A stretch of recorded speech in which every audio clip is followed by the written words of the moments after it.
Dalam Bapa dan Putra dan Roh Kudus. Amin. Bapa di surga, kami ucap syukur dan terima kasih. Kami boleh mengenal, mengimani Yesus Kristus, Sang Juru Selamat, Sang Penebus. Untuk kami ya Bapa, untuk memiliki kata-kata pikiran yang sefaham dengan Engkau, dengan Putramu, penuh kuasa. Sehingga kami dapat mengusir segala yang jahat di dalam hidup kami. Terpujilah nama-Mu kini dan sepanjang segala masa. Amin. Para saudara, dalam bacaan pertama hari ini kita diingatkan sekali lagi untuk berjaga-jaga. Ya, berjaga-jaga. Kenapa harus berjaga-jaga?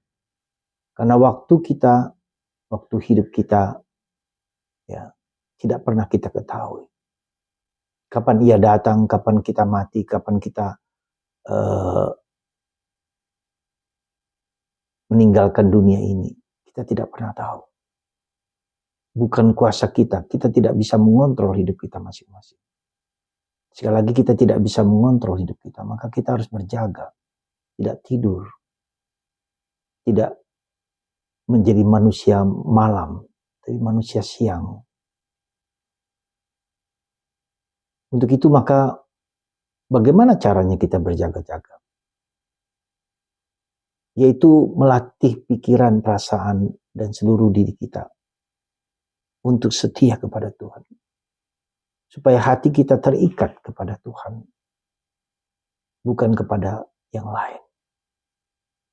Bagaimana supaya kita bisa berjaga-jaga? Seperti kata Yesus hari ini, ya, iblis pun mengenal Yesus. Tuhan Yesus, apakah engkau?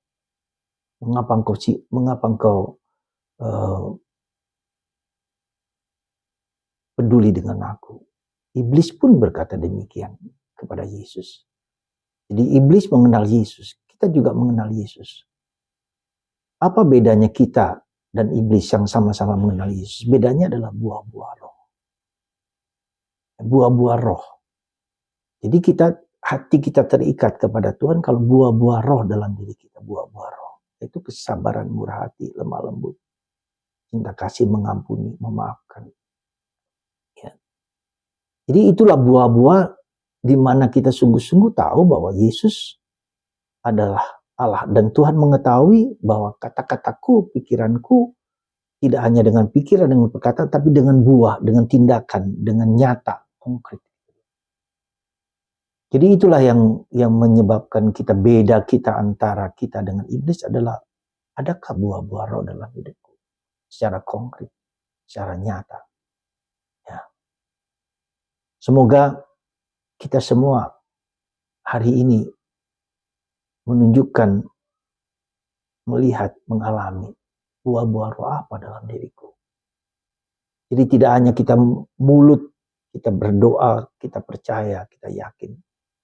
Adakah yang konkret dalam diriku, keseharianku, yang sungguh-sungguh membuat bahwa aku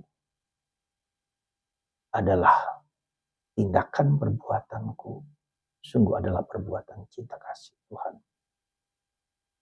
Semoga buah-buah roh dalam diri kita menjadi nyata.